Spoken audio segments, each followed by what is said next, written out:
కనుక ఈ హైదరాబాద్ కల్చర్ను దెబ్బతీస్తామంటే ఊరుకునేది లేదు. ఈ గోబ్యాక్ గాళ్లకు నేను చెప్తున్నాను, ఈ గోబ్యాక్ గాళ్ళు అందరూ ఎవరంటే ఉస్సూళ్ళ రాయలు, వీళ్ళు లంపెన్ ఎలిమెంట్స్. నాకు నాగేశ్వరరావు గారి మీద కోపం లేదు, అలా అని గౌరవం కూడా లేదు నాకు. చాలా మంది ఆయనకు లేని టైటిల్స్ అన్ని ఇస్తున్నారు. కుట్రలు కుతంత్రాలతో నిత్యము విషం ప్రజలకు నింపే ప్రొఫెసర్ ఆయన. నిజాయితీ ప్రొఫెసర్ కానే కాదు. నేను ఇన్ని రోజులు కూడా చెప్తున్నా, మీరు కండువా కప్పుకోండి, బీజేపీ కండువా కప్పుకోండి, లేకపోతే ఎంఐఎం కండువా కప్పుకోండి, ఏదైనా కండువా కప్పుకోండి. ఏ కండువా లేకుండా ముసుగులు కప్పుకొని మీ సిద్ధాంతాన్ని న్యూట్రల్, మేము పతివ్రతలము, మేధావులనే ముసుగు, లేకపోతే జర్నలిస్ట్ అనే ముసుగు, ప్రొఫెసర్ అనే ముసుగు. ఈ రాష్ట్రంలో ముఖ్యంగా హైదరాబాద్లో ఒక 100 మంది ముసుగు వీరులు ఉన్నారు. వీళ్ళు ఏది కూడా ఓపెన్ గా మాట్లాడరు. వీళ్ళకు ధైర్యం లేదు. నేను సిపిఎం కార్యకర్తను, భావజాలాన్ని. మొన్న బయటికి వచ్చింది ఈ దెబ్బకు ఆయన. ఇన్ని రోజులు ఎందుకు చెప్పలేదు? మరి ఇన్ని రోజులు ఎందుకు వాళ్ళలేదు? ఆయన మీద నేను ఒక వీడియో చేశాను, నా వీడియో అయ్యాక చెప్పాడు ఆయన. కనుక మాకు సమస్య నారాయణనో రాఘవులో లేకపోతే వీళ్ళు ఉన్నారు కదా, వీళ్ళ వల్ల మాకేం సమస్య లేదు. నారాయణ టీవీలో వచ్చి కూర్చుంటే స్టార్టింగ్ ఎండింగ్ మోడీ తిట్టుడు గింతే ఉంటుంది కదా, ఎవడు చూడరు టీవీ. ఏముంటుంది అంటే చెప్తారు అందరూ, ప్రాబ్లం లేదు. కానీ ప్రాబ్లం ఎవరితోటి అంటే ఇగో వీళ్ళతోటి, ఈ ముసుగు వీరులతోటి. ఈ ముసుగు వీరులు ఇప్పుడు ముసుగు తొలగించారు కనుక చందులతోటి, ఆమె ఎవరు తులసి చందులు, వీళ్ళందరినీ పెట్టుకొని ఇప్పుడు పాపం ఆయనకు ధైర్యం కావాలి, బలం కావాలి. నేనేమంటున్నా అంటే ఈ మొత్తం వ్యవహారం ఎపిసోడ్లో అందరు చెప్తున్నారు ఆయన ఒక విశ్లేషణ చేశాడు. చేశాక ఏం చేశాడు? తప్పైంది అని విత్డ్రా చేసుకున్నాడు. విత్డ్రా చేసినాక ఆయన మీద దాడులు ఎందుకు చేస్తున్నారు అని కొందరు మాట్లాడుతున్నారు. 2 ఇవే రౌండ్ టేబుల్ జరిగాయి ఇక్కడే. ఒకటేమో ఆయన 2 జూన్ కన్నా ముందు జరిగింది ఒకటి ఇక్కడ, తర్వాత 2 జూన్ తర్వాత పవన్ కళ్యాణ్ మీద దాడి చేస్తే ఇక్కడ ఒకటి జరిగింది. అంతకుముందు ఇప్పుడు నెక్స్ట్ టైం జరిగింది ఎవరిది? ఈ Kunamneni, CPI, CPM, even Congress Addanki Dayakar ఇలాంటి వాళ్ళందరూ వచ్చారు. దాంట్లో కోదండరామ్ అందరు వచ్చారు. అందరినీ చూడండి మీరు, పార్టీలు కాంగ్రెస్ ఉండొచ్చు, సిపిఎం ఉండొచ్చు, బ్యాక్గ్రౌండ్ మాత్రం అదే బ్యాక్గ్రౌండ్, వామపక్ష బ్యాక్గ్రౌండ్. వాళ్ళంతా కూడా అందరు వచ్చి ఏం చెప్తున్నారంటే ఇక్కడితోటి ఫుల్ స్టాప్ పెడదామని అడుక్కుంటున్నారు. ఇప్పుడు చాలు, ఒక మంచి వ్యక్తి, ఒక ప్రగతిశీల భావాలు ఉన్న వ్యక్తి, ఆయన గొంతును మనం కాపాడుకోవాలి కనుక చాలు, ఇక చాలు, ఎక్కడో దగ్గర ఫుల్ స్టాప్ పెడదాం. ఎవరిది ఇది అప్పీల్ చెప్పానా నేను?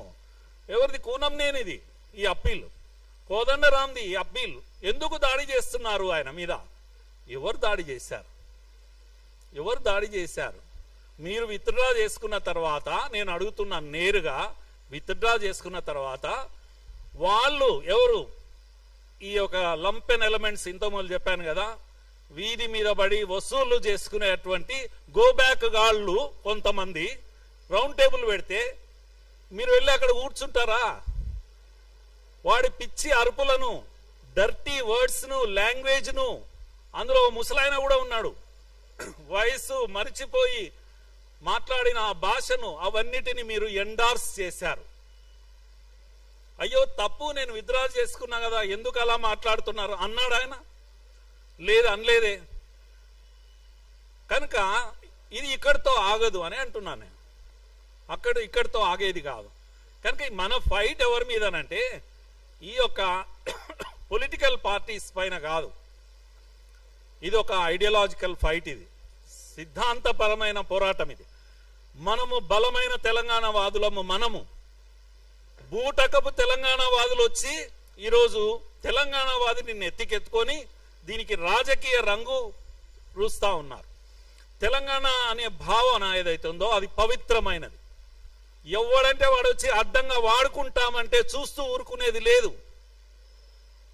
కనుక ఇంత మొదలు శశి చెప్పాడు కదా, కేసీఆర్ ఉద్యమంలోకి రాకముందు నుంచి 94లోనే మేము ఇక్కడ ఈ గోదావరి నుంచి శ్రీశైలం వరకు సస్యశ్యామల యాత్ర తీశాం మేము. కనుక కేసీఆర్కు ఆలోచన రాలేదు అప్పటికి, ఇంకా పవర్ ఎంజాయ్ చేస్తున్నారు అప్పుడు. అంతేకాదు 97లోనే బీజేపీ రెజల్యూషన్ కన్నా, కాకినాడ తీర్మానం కన్నా 1 year బిఫోర్ 97లోనే 97 బిగినింగ్లో ఏబీవీపీ నెల్లూరులో తీర్మానం చేసింది తెలంగాణ ప్రత్యేక రాష్ట్రంగా ఏర్పడాలి అని. ఇది ఏది దేశాన్ని జాతీయవాదాన్ని నమ్మే ఏబీవీపీ నెల్లూరుకు వెళ్ళి తీర్మానం చేసింది. ఆంధ్ర కార్యకర్తలను, ఏబీవీపీ కార్యకర్తలను కాన్ఫిడెన్స్ లోకి తీసుకొని తీర్మానం యునానిమస్ గా చేశాము. నేనే తీర్మానం పెట్టాను. ఆ తర్వాత బీజేపీ కూడా దాన్ని టేకప్ చేసింది. సో ఇలాంటి ఒక చరిత్ర ఉన్న వాళ్ళం మనము. కనుక తెలంగాణ వాదంలో అందరికన్నా ముందున్న వాళ్ళము మనమే. తర్వాత అందరూ జైన్ అయ్యారు, అది వేరే విషయం. దాంట్లో కారణాలు ఉన్నాయి. నేనేమంటున్నా, మీరు పెట్టిన ప్రెస్ కాన్ఫరెన్స్ లో ఎవరి కొరకు పెట్టారు? నాగేశ్వర్. అందుకే నేను ఇప్పటి నుంచి ప్రొఫెసర్ నాగేశ్వర్ను, మీరు దయచేసి ప్రొఫెసర్ అనకండి. ఆయన ప్రొఫెసర్గా ఆయన చరిత్ర కూడా బాగలేదు. ఆయన యూనివర్సిటీలో 10 గంటలకు వచ్చి పాఠం చెప్పుకొని పరిగెత్తాలి, ప్రైవేట్గా చాలా కాలేజెస్లో క్లాసులు ఇవ్వాలి, డబ్బులు కలెక్షన్ చేసుకోవాలి, తర్వాత టీవీ 10లో కూర్చోవాలి, ఈవినింగ్ వరకు డబ్బు డబ్బు డబ్బు, ప్రతి నిమిషము డబ్బు. పాఠం చెప్పితే డబ్బు, మాట్లాడితే డబ్బు, మాట్లాడకుండా ఉండడానికి కూడా డబ్బు. ఇది డబ్బు కోసం ఎవరినన్నా అడగండి ఆయనను. ఆయన చేసే ప్రతి చర్య డబ్బు కోసమే, మాట్లాడేది అందుకోసమే, మాట్లాడకుండా ఉండడము అందుకోసమే. లెఫ్ట్ అండ్ రైట్ సంపాదన కోసమే జీవితాన్ని అర్పించాడు. అందుకే సిపిఎం చెప్పుకుంటే పైసలు రావని చెప్పుకోలేదు.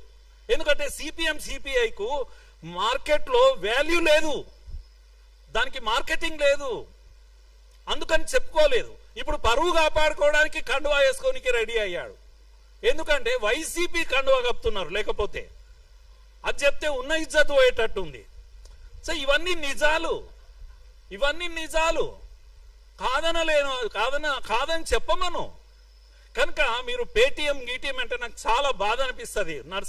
నాగేశ్వరరావు పేటీఎం కాదు, ప్యాకేజ్ లెవెల్ మనిషి అతను. కనుక నాలుక ఎట్లయినా మడత పెట్టవచ్చు, డబ్బు సంపాదించవచ్చు. ఈ విద్య తెలిసినటువంటి గొప్ప స్కాలర్.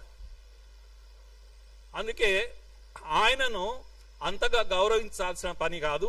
ఇప్పుడు జరుగుతున్నది అంతా కూడా, ఇప్పుడు ఆయన రంగు ఏదైతే ఉందో రంగు మారింది. సిపిఎం నాగేశ్వర్ అని చెప్పాలి దయచేసి, ప్రొఫెసర్ నాగేశ్వర్ కాదు, సిపిఎం నాగేశ్వర్ గా ఇప్పుడు అవతారం ఎత్తాడు. ప్రతిరోజు మీరు ప్రతి వీడియోలో నేను సిపిఎం నాగేశ్వర్ను మాట్లాడుతున్నాను అని మాట్లాడండి. అప్పుడు మీకు నారాయణకు ఒకటే వాల్యూ ఉంటుంది మార్కెట్లో, మాకేం ప్రాబ్లం ఉండదు. మీరు ప్రతిరోజు వాళ్ళు కూడా సిగ్గుపడతారు.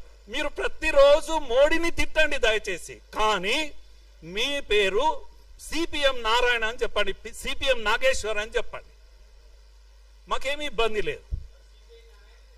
సిపిఎం నాగేశ్వర్. కనుక ఇవన్నీ చూడాలి. కనుక నేను ఈ మధ్యలో పవన్ కళ్యాణ్ ఏం మాట్లాడు, నేను ఐఎమ్ లీస్ట్ వరీడ్, అది ఇష్యూనే కాదు. అది అంత వరీ కావాల్సింది ఏంటంటే, ఇది చివరి పోరాటం నిజంగా కూడా. హైదరాబాద్లో బూటకపు తెలంగాణ వాదం వచ్చి రంగు ముసుగు వేసుకొని ప్రజలను తప్పుదారి పట్టించే ప్రయత్నం జరుగుతుంది. ఇన్ని గోబ్యాక్ ఉద్యమాల్లో నేను ఒక ప్రశ్న ఇస్తున్నా, గోబ్యాక్ గాళ్లకు ఏమని ప్రశ్న ఇస్తున్నా అంటే, మీరు బాగుందిరా భయ్, మీరు సమస్య తీసుకుంటున్నారు, పోతున్నారు. ఒక ఆయన పొలాలకు పోతాడు, ఇంకొక ఆయన దుకాణాలకు పోతాడు, ఈడికి పోతాడు, మైకు పట్టుకుంటారు. అరే చూడండి కబ్జా పెట్టిండు. అరే పవన్ కళ్యాణ్ అనేటోడు 10 ఎకరాలు కబ్జా పెడితే మీ పోయి ప్రభుత్వం మీద ఎందుకు ఉద్యమం చేయరు? రేవంత్ రెడ్డి మీద ఎవడు ఇవన్నీ ఆపాల్సింది? ప్రభుత్వం కదా, టార్గెట్ ప్రభుత్వాన్ని చెయ్యి, పవన్ కళ్యాణ్ కాదు. కబ్జా కోర్లు 1000 మంది ఉన్నారు. పవన్ కళ్యాణ్ అనే పేరు ఒక్కటే కాదు కదా, కబ్జా కోర్లు 1000 మంది ఉన్నారు ఈ హైదరాబాద్ లో. వాళ్ళను నువ్వు ఎక్స్పోజ్ చేయాలి. నీ ఉద్యమము రేవంత్ రెడ్డి మీద చేయాలి. ఎవడు రేవంత్ రెడ్డి మీద చేయడు. చాలా బ్యూటిఫుల్ అండర్స్టాండింగ్ ఉంటుంది గో బ్యాక్ గాళ్లకు రేవంత్ రెడ్డికి. నేనేమన్నా గో బ్యాక్ మార్వాడీస్ అన్నప్పుడు వాళ్ళు మాట్లాడుతూ మార్వాడీలు ఇక్కడికి వచ్చారు, గుజరాత్ నుంచి వచ్చారు, దోపిడీ చేస్తున్నారు అంటే అది మళ్ళీ అమిత్ షా కనెక్ట్ చేస్తారు అన్నాడు.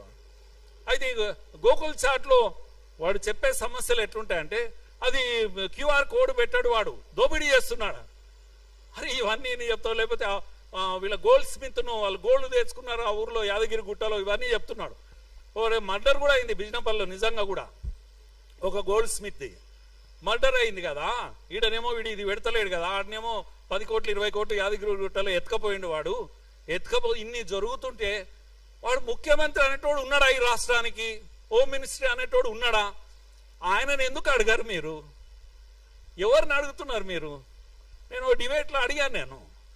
కనుక ఈ గో బ్యాక్ వాళ్ళందరూ చివరికి ఏడ దొరుకుతున్నారంటే దొంగలు, వాళ్ళ టార్గెట్ ఏంది అని అంటే హిందుత్వము, సనాతనము. కనుక అది విహెచ్పి అయినా, బీజేపీ అయినా, ఇంకేదైనా, పవన్ కళ్యాణ్ అయినా. కనుక వీళ్ళ టార్గెట్ ఇది సైద్ధాంతిక పోరాటం ఇది. దీంట్లో మనము ఈ యొక్క అప్పుడప్పుడు వాళ్ళు వీళ్ళు మాట్లాడిన మాటలు పట్టుకొని దాని మీద కాదు చర్చ కావాల్సింది. వీళ్ళను ఎక్స్పోజ్ చేయాలి, వీళ్ళ ముసుగులు తొలగించాలి, ఎవడు ఏందనేది చెప్పాలి. వాడెవడు శ్యామ్ అంటాడు, ఒకడు రామ్ అంటాడు, టైటిల్ తెలంగాణ అంటాడు. ఈడ తెలంగాణ పెద్ద పెద్ద ఉద్యమాలు ఆయన శశి చెప్తున్నాయి, 30 కేసులు 40 కేసులు.